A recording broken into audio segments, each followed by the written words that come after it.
Hi everyone, welcome back. कैसे हैं आप? कमेंट करके ज़रूर बताइएगा। और अभी सुबह के बज रहे हैं 8:30 और मैं ब्रेकफास्ट बनाने की तैयारी कर रही हूँ। और संडे है आज, और आज मैं बनाने वाली हूँ अपने तरीके से सैंडविच। और मसाला सैंडविच भी आप इसको कह सकते हैं, जिसका जो वर्जन है ये मेरा है, जो मैं अपने तरीके से बनाती हूँ। हो सकता है आप भी ऐसे बनाते हो, क्योंकि बहुत सारे लोग होते हैं, सबके अपने अलग अलग आइडियाज़ हो सकते हैं। तो हो सकता है कि मेरा वाला जो ये आइडिया है और किसी से मैच कर जाए। तो यहाँ पर मैं कुछ सब्जियां हैं जो मैं फिल करूँगी सैंडविच के अंदर, तो उन सबको कट कर रही हूँ। तो ये कैप्सिकम है जिसको मैं छोटा छोटा कट कर रही हूँ, और अनियन इसके अंदर डालूंगी, और साथ में जो कैरेट होती है उसको भी ग्रेट कर लूँगी, वो भी इसके अंदर डालूंगी।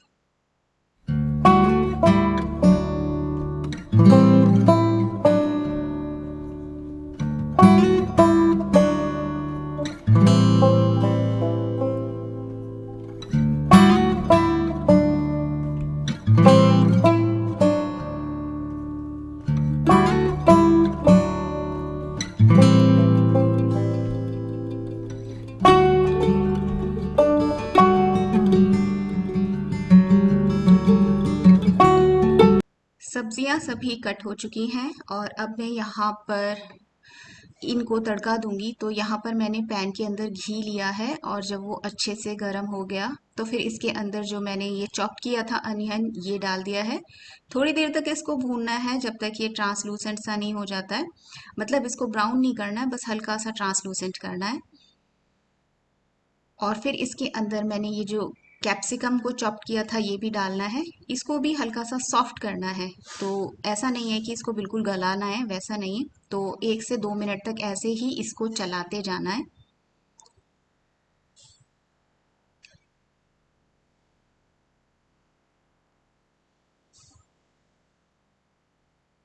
अब मैं इसके अंदर ये ग्रेट किया हुआ गाजर है ये इसमें डाल रही हूँ।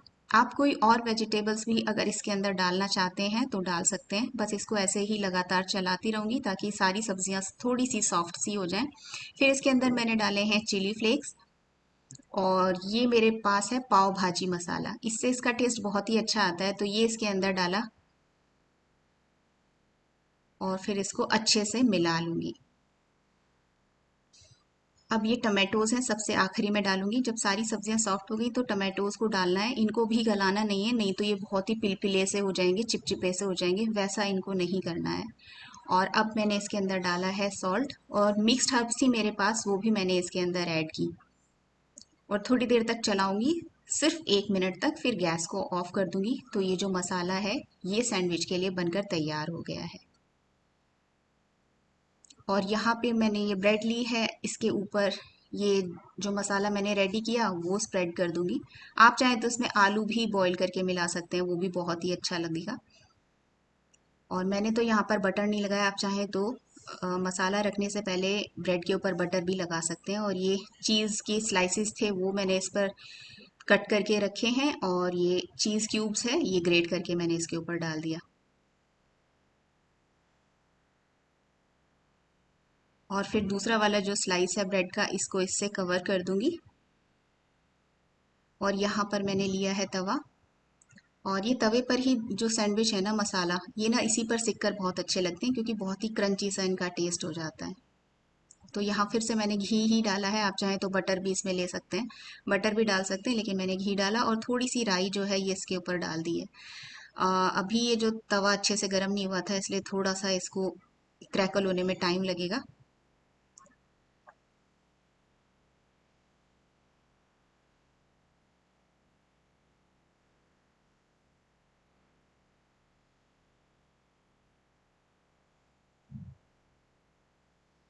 अब मैंने ये ब्रेड इसके ऊपर रख दी है, और ऊपर से इस पर फिर से मैंने घी लगा दिया है। और जो ये राई है ये थोड़ी बहुत तवे के ऊपर स्प्रेड हो गई है।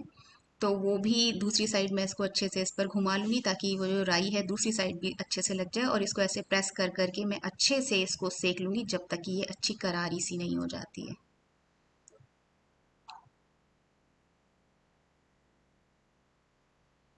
तो यहाँ पर मैं इसको कट कर रही हूँ, और आप देखिएगा। और राई का टेस्ट ना बहुत ही अच्छा आता है, कभी बनाकर देखिएगा। फिर मुझे बताइएगा ज़रूर कि कैसी बनी। तो सबसे पहले मैंने तविशी को खिलाया, फिर उसके बाद विवेक को खिलाया, क्योंकि ये गर्मा गर्म ही अच्छी लगती है। तो उन दोनों ने नाश्ता मेरे से पहले कर लिया था।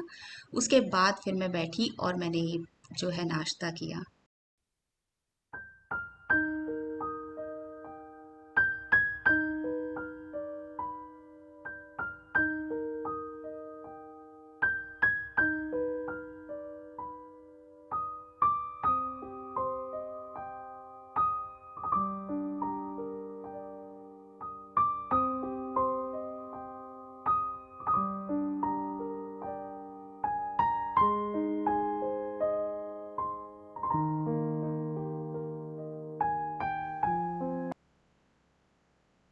अभी ब्रेकफास्ट तो हो गया है, अब किचन की क्लीनिंग करनी है और आप देख सकते हैं कितना गंदा हो गया है।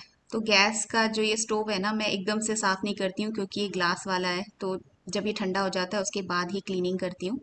और अभी मैंने सिर्फ किचन की ही क्लीनिंग की है, झाड़ू वगैरह मैंने लगा दी है, लेकिन मैंने घर में पोछा नहीं लगाया आज, क्योंकि अभी ना वाटर फिल्टर की सर्विस के लिए मैं हम लोगों ने बुलाया है।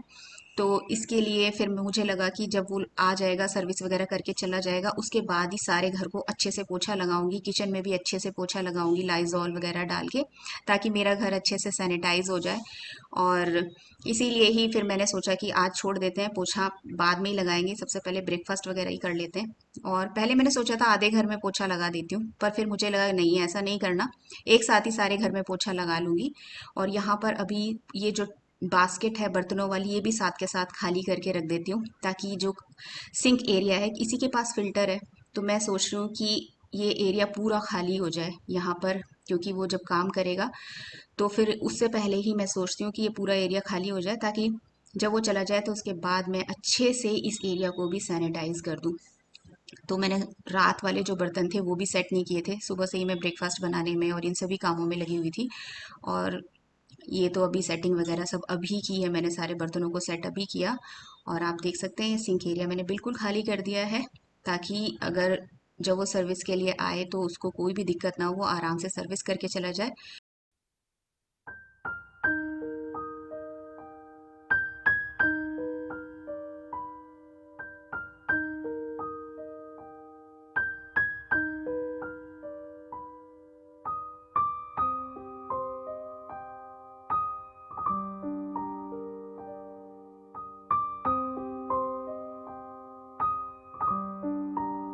हालत देखो, पसीना कितना ज़्यादा आ रहा है, पूरा फेस ऑयली हो रखा है। अब भी कोई कह नहीं सकता, थोड़ी देर पहले, घंटे भर पहले मैंने फेस वॉश किया होगा। गर्मी बहुत ज़्यादा हो रही है ना, हालत बिल्कुल ख़राब है, बहुत ह्यूमिडिटी है आज, ऐसा लग रहा है बारिश होगी। बारिश होती कहाँ है, बारिश ही नहीं हो रही यहाँ पर। तो एक तो मैंने पहना भी आज ये है ना, वैसे तो ये बहुत डार्क कलर है, लेकिन ना मेरी इच्छा हो गई, बहुत दिनों से मैंने इसको पहना नहीं था, मैंने सोचा चलो इसे आज पहन ही लेते हैं। और इसकी वजह से भी गर्मी लग रही है, और वैसे मुझे ये बहुत अच्छा लगता है। थोड़ा थोड़ा वैसे मुझे ना ये वो ड्रेस वैसी लगती है, शोले के गब्बर वाली है ना, उसकी भी ड्रेस का यही कलर था ना, गब्बर का। और ऐसे यहाँ पर ये भी होते थे, ये नहीं कहाँ है नहीं वो, अच्छा मुझे लगा कि यहाँ पर वो भी है, वो चीज़ नहीं है, मतलब ये होता है ना, ये यहाँ पर है, ऐसा गब्बर के यहाँ पे होता था ना, बस उसके यहाँ पे ये कोल्ड शोल्डर नहीं था, लेकिन कलर और ये कुर्ता जो है ना इसी स्टाइल का है। एक मिनट दिखाती हूँ, शायद आपने देखा भी एक बार, मैंने बहुत पहले एक बार दिखाया भी रखा है आपको, ये देखो है ना गब्बर का कुर्ता, मैं इसे गब्बर का ही कुर्ता बोलती हूँ। और मेरी रबड़ बैंड वगैरह सब खत्म हो रखी हैं बालों की, क्योंकि मार्केट जाना नहीं होता। पहले तो ऐसा होता था, मार्केट गए कहीं पर भी ये स्टॉल लगाए बैठा रहता है कोई ना कोई, जहाँ पे रबड़ बैंड होती हैं, क्लचर होते हैं, तो मैं हमेशा ना एक दो ले ही लिया करती थी। और आज ये हाल है, इतनी शॉर्टेज है, तो मेरे पास जो पुरानी रबड़ बैंड है ना, उन्हीं में से ढूंढना पड़ता है, वो भी इतनी लूज़ हो रही है, उनमें से ढूंढो कौन सी ठीक है कौन सी नहीं। क्लचर भी बिल्कुल अब ख़त्म होने वाले हैं, क्योंकि वो भी महीने 2 महीने बाद क्रैक हो जाते हैं, टूट जाते हैं, गिर गए हाथ से तो टूट जाते हैं। अब इतनी शॉर्टेज हो रही है ना ऐसी छोटी छोटी चीज़ों की। ऐसे मेरे किचन के जो ग्लास थे, जो पानी वाले होते हैं, वो ख़त्म हो रहे हैं, सारा सेट जो था ना वो एक एक करके सारा टूट गया, अब सिर्फ 2 ग्लास बचे हुए हैं। ऐसे ही मतलब बहुत सारी चीज़ें जो ख़त्म हो रही है, और इनको अब क्लचर और रबड़ बैंड का तो कोई ऑनलाइन नहीं मंगा सकता, ये सब तो मैं वैसे उन्हीं से लेती हूँ जो मतलब बैठे रहते हैं ना रोड साइड पे, तो उनसे मुझे लेना ज़्यादा ठीक लगता है कि देख भी लो कैसे हैं। क्लचर वगैरह भी मैं टाइट है लूज़ है ऐसे करके देखती हूँ मेरे बालों में कौन सा सही रहेगा, और छोटा लेती हूँ, मीडियम लेती हूँ, ज़्यादा बड़ा नहीं लेती हूँ, तो इस तरीके से सोचना पड़ता है। और ग्लास भी मैं ऑनलाइन देख रही हूँ, लेकिन मुझे कुछ समझ सा नहीं आ रहा।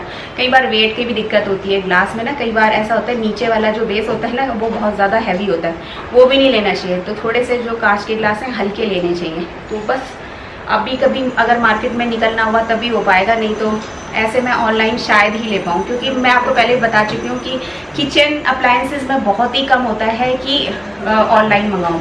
मुझे विश्वास नहीं होता जब तक मैं कोई चीज़ ना पास से, मतलब किचन की कोई चीज़ हाथ लगाकर उसका वेट और कैसा है किस तरीके का है, जब तक बिल्कुल पास से ना देख लूँ। और फिर मंगा लो, फिर उसको रिटर्न करो, वो थोड़ा सा झमेला लगता है। कपड़े वगैरह हाँ मैं मंगाती हूँ बहुत, और होम डेकोर की भी चीज़ें काफ़ी सारी मैं ऑनलाइन मंगाती हूँ, लेकिन किचन की शायद नहीं। हाँ, पनीर मेकर मंगाया था ना मैंने। अभी ये बेडशीट चेंज करूँगी क्योंकि पूरा एक वीक हो चुका है और आज संडे है। अभी तो दूसरे वाले कपड़े धुल रहे हैं जो हमारे पहनने वाले, वो भी काफ़ी इकट्ठे हो गए थे। उसके बाद ये बेडशीट्स भी धुलेंगी।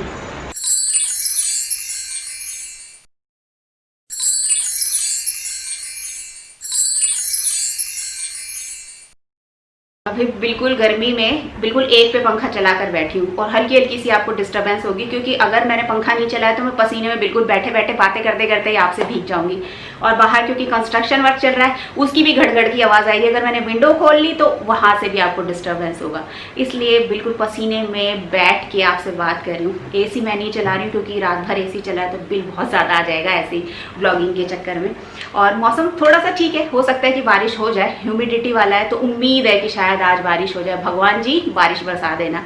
और कल आपके बहुत अच्छे अच्छे कमेंट्स आए जब मैंने बताया ना कि तविशी ने मुझे बर्थडे पर इतने अच्छे अच्छे गिफ्ट्स दिए, तो आपने मुझे बर्थडे विश किया। हालांकि मैंने ब्लॉग नहीं डाला था बर्थडे वाला, लेकिन फिर भी आपकी इतनी सारी अच्छी अच्छी विशेज आई ना, मुझे बहुत ही अच्छा लगा। Thank you so much. काफ़ी सारे लोगों को तो मैंने रिप्लाई कर दिया था, लेकिन काफ़ी लोगों को नहीं कर पाई मैं रिप्लाई। और क्योंकि ना कल ना मैं मूवी देखने के मूड में थी। कल रिकमेंडेशन में ना कभी कभी, जैसे मेरे इंटरेस्ट कैसा है, ऐसी मूवीज़ जो बहुत ही रियल होती हैं उस तरीके की मैं मूवीज़ देखती हूँ। तो कल एक रिकमेंडेशन में मूवी आई थी, अपने पराये है शायद उसका नाम, जिसमें शबाना आज़मी और अमोल पालेकर है। तो वो थोड़ी सी देखी, फिर मैंने सोचा कि अब रात होगी अब छोड़ूं, क्योंकि फिर सो नहीं पाएंगे, नींद पूरी नहीं होगी, और फिर अगले दिन उठने में, मतलब आज सुबह उठने में फिर देर हो जाती। तो अभी आधी वो मूवी रह रही है, वो मैं देखूंगी। और वैसे भी मुझे ना शबाना आज़मी की ना मूवीज़ देखना बहुत ज़्यादा पसंद है, बहुत अच्छी लगती है। एक दो मूवीज़, एक तो मासूम बहुत अच्छी है उनकी, और एक शायद स्वामी थी वो मूवी, ठीक है। उसमें भी ना वो बहुत अच्छी मूवी थी। उसमें क्या होता था कि वो एक बाग में फूल तोड़ने जाया करती थी और वहाँ से ना फूल लेकर आया करती थी। तो कुछ इस तरीके की मूवी थी वो, और वो भी बहुत ही अच्छी थी। तो ऐसे ही मुझे आजकल के अगर टाइम की बात करूँ ना, तो मुझे पसंद है नवाजुद्दीन सिद्दीकी की मूवीज़ अच्छी लगती हैं। और उनकी अभी वो आई है ना रात अकेली है, वो देख लेना, बहुत ही अच्छी मूवी है, मतलब थोड़ी सी सस्पेंस वाली है, मज़ेदार है। और उसके बाद मुझे ना आयुष्मान खुराना, उसकी भी मूवी बहुत अच्छी लगती है। तो जब, हाँ, मैं कमेंट्स की बात कर रही थी ना अभी, तो कमेंट्स आए आपके बहुत ही अच्छे, बहुत ही अच्छा लगा, थैंक यू तो मैंने किया ही। और फिर क्या हुआ, एक कमेंट ऐसा भी आया था जिसे देख के पहले तो बहुत हंसी आई और फिर बाद में अफसोस भी हुआ। वो कमेंट क्या था कि ना सारा दिन शिका शिका करती रहती है और पति को गुलाम बना रखा है। मतलब वो कमेंट ना बहुत ही भड़ास में लिखा हुआ था, तो काफ़ी सारे ना स्पेलिंग मिस्टेक थी, मुझे बहुत सारी चीज़ें समझ नहीं आई। तो 2-3 सेंटेंस जो थे मुझे समझ में आए। शिका शिका करती रहती है, पति को गुलाम बना रखा है, तू बहुत चालाक लेडी है। तो पहली बात तो ये, मैं अपनी बहन से बहुत ही ज़्यादा क्लोज हूँ। अपने परिवार में किसी भी फैमिली मेम्बर से अगर आप क्लोज हैं, अपनी बहन से हो सकते हैं, अपनी मम्मी से हो सकते हैं, किसी से भी हो सकते हैं, तो इसका मतलब ये तो नहीं है कि हम लोग चालाक हैं। और हाँ, एक था कि शायद ससुराल वालों को नहीं पूछती, ऐसे करके भी था। तो अगर मैं अपने घर में किसी से, अपनी फैमिली में किसी से क्लोज हूँ, तो इसका मतलब ये थोड़ी ना कि मैं ससुराल वालों को नहीं पूछती हूँ। भाई सबको पूछती हूँ, आपको पता भी, आपने देखा भी है। और हस्बैंड को गुलाम बना रखा है, आज की तारीख में कोई किसी का गुलाम नहीं है। ना हस्बैंड वाइफ का गुलाम है, ना वाइफ हस्बैंड की गुलाम है। हाँ, लेकिन एक चीज़ ज़रूर है कि आजकल जैसे हाँ रिलेशन है आजकल के हस्बैंड वाइफ के, वो कैसे होते हैं, अंडरस्टैंडिंग वाले होते हैं और दोस्ती वाले होते हैं। तो बराबर का जो होता है मामला वो चलता है। लेकिन फिर भी चाहे आप हाउस वाइफ हों, चाहे आप वर्किंग हो, बहुत सारी चीज़ों में हम औरतों को ही झुकना पड़ता है। क्यों? क्योंकि हमने अपने परिवार में भी यही देखा है और हमको सिखाया भी यही जाता है। कई बार आप भी देखते होंगे, मतलब आप मुझे बताना, आप कितने सारे लोग ऐसे हैं जो मेरी बात से एग्री करते हैं कि हम किसी बात पे, हमारा हस्बैंड, भाई ऐसा तो है नहीं हमेशा प्यार वाली बातें होती हैं, सब कुछ ऐसे अच्छा चलता है, हर तरीके का होता है, झगड़ा भी हो जाता है, झगड़े का मतलब बहस भी हो जाती है, और किसी बात पे कभी कभी ज़्यादा आर्ग्यूमेंट भी हो जाता है। तो ये सब तो चलता ही रहता है, ये भाई बहनों में भी होता है, हस्बैंड वाइफ में भी होता है, दोस्तों में भी होता है, ये सब हर रिलेशनशिप में ऐसी चीज़ें आती ही आती हैं। तो कई बार ऐसा होता है कि हमारा आर्ग्यूमेंट अगर हस्बैंड के साथ हो रहा है और वो बहुत ज़्यादा बढ़ जाता है, तो क्या करते हैं कि हम हाउस वाइफ हो, चाहे मैंने बताया वर्किंग हो, मतलब हम लेडीज़ को ही क्या करना पड़ता है, उस चीज़ को शांत करना पड़ता है। हम एक जगह जाके, एक पॉइंट पे जाके क्या होती हैं कि चुप हो जाती हैं कि ठीक है अभी रहने देते हैं, क्योंकि अगर अभी हम इस बात को बढ़ाएंगे ना तो यह बात बहुत आगे तक चली जाएगी और झगड़ा भी हो सकता है काफ़ी ज़्यादा। तो फिर क्या करते हैं हम लोग, वहाँ चुप हो जाते हैं। जब मामला बिल्कुल शांत हो जाता है, उसके बाद 1 दिन बाद या 2 दिन बाद हम लोग फिर उस बात को बोलते हैं कि ये चीज़ ठीक नहीं थी, ऐसे आपने बोला, ये शायद थोड़ा सा गलत था, ये नहीं होना चाहिए था। ऐसा होता है, मतलब मेरे साथ तो ऐसा होता है कि कई बार ऐसा होता है कि विवेक के साथ किसी बात पर बहस हो जाती है, फिर मैं उस चीज़ को अगर ज़्यादा हो रही है, मैं समझ जाती हूँ कि हाँ यहाँ पे झगड़ा हो सकता है, कुछ गड़बड़ हो सकती है, तो फिर मैं वहाँ पे जाके शांत हो जाती हूँ कि ये वाली चीज़ ना, अब जब ये विवेक बिल्कुल शांत हो जाएंगे ना 2-3 दिन बाद, तब मैं बात करूँगी, तब ये शायद इस बात को समझे। तो ऐसे होता है कि हम लोगों को ही, मतलब हम हाउसवाइफ को ही शांत होना पड़ता है एक पॉइंट पर जाकर। हम जिस सोसाइटी से बिलोंग करते हैं, मतलब इंडियन भारतीय जो समाज है ना, वहाँ पे हस्बैंड कभी भी गुलाम हो ही नहीं सकता है। ये आपको सबको पता होगा, और इसमें और कोई ज़्यादा एक्सप्लेन करने की ज़रूरत नहीं है, क्योंकि ये तो पत्ता गोभी की तरह, मैं एक पत्ता उखाड़ूंगी, दूसरा उखाड़ूंगी, तीसरा उखाड़ूंगी, बाद में कंक्लूजन कुछ भी नहीं निकलने वाला है। लेकिन बात यही है कि रिलेशनशिप बराबर के ही होते हैं और गुलाम वाली बात तो हो ही नहीं सकती है। तो बस यही बात कहनी थी। होते हैं कुछ लोग पता नहीं क्या समझ लेते हैं, किस चीज़ को किस तरीके से देखते हैं, किस एंगल से देखते हैं, वो उन्हें समझ नहीं आता। हम अपनी लाइफ में कहीं ना कहीं, अपनी ज़िंदगी में किसी एक इंसान से बहुत क्लोज होते हैं, और वो कोई भी हो सकता है, आपका दोस्त भी हो सकता है, आपकी बहन भी हो सकती है, आपकी मम्मी भी हो सकती है। मैं शिखा से क्लोज हूँ, वो मेरी फैमिली मेम्बर है, तो इसका मतलब ये नहीं कि मैं ससुराल को नहीं पूछती हूँ या फिर मैं अपने हस्बैंड को नहीं पूछती हूँ।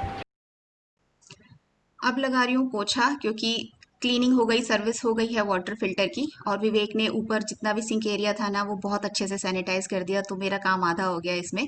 और बस मैंने फटाफट पोछा लगा दिया। ऐसे थोड़ी सी भी हेल्प मिल जाती है ना विवेक की, तो सच बता रही हूँ मुझे बहुत ज़्यादा आराम हो जाता है। और वैसे भी आजकल ना कोई भी चीज़ अगर सैनिटाइज करनी होती है तो ये जिम्मेदारी ना इन्होंने ही ले रखी है।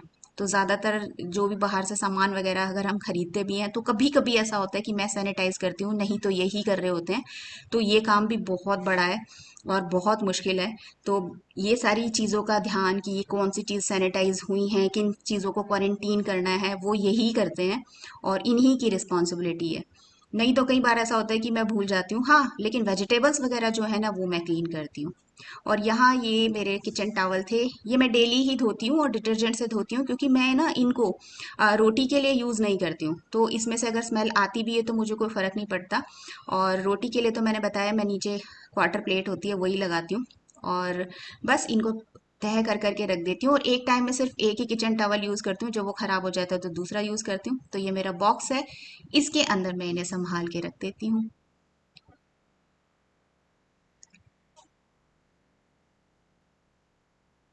और ये बेल और ये वाला जो प्लांट है ना, मैंने इधर इन दोनों को यहाँ पर हैंग कर दिया है। और यहाँ मुझे अब ये काफ़ी अच्छा लग रहा है, तो क्योंकि काफ़ी सारे लोगों ने मुझे बोला था कि दीदी ये वहाँ पर जो मैंने शू रैक है उसके ऊपर लगाया था तो उनको वहाँ पर बिल्कुल भी नहीं अच्छा लग रहा था। यहाँ अब मुझे तो ठीक लग रहा है, आप बताइएगा आपको कैसा लगा। बस यही था, एक छोटा सा ब्लॉग। पसंद आया तो प्लीज़ लाइक कर दीजिएगा, और अपने दोस्तों के साथ शेयर भी ज़रूर कीजिएगा। चैनल पर पहली बार आए वीडियोस मेरे अच्छे लग रहे हैं, चैनल को सब्सक्राइब भी कीजिए। मिलूंगी आपको जल्दी नेक्स्ट वीडियो में, तब तक के लिए बाय।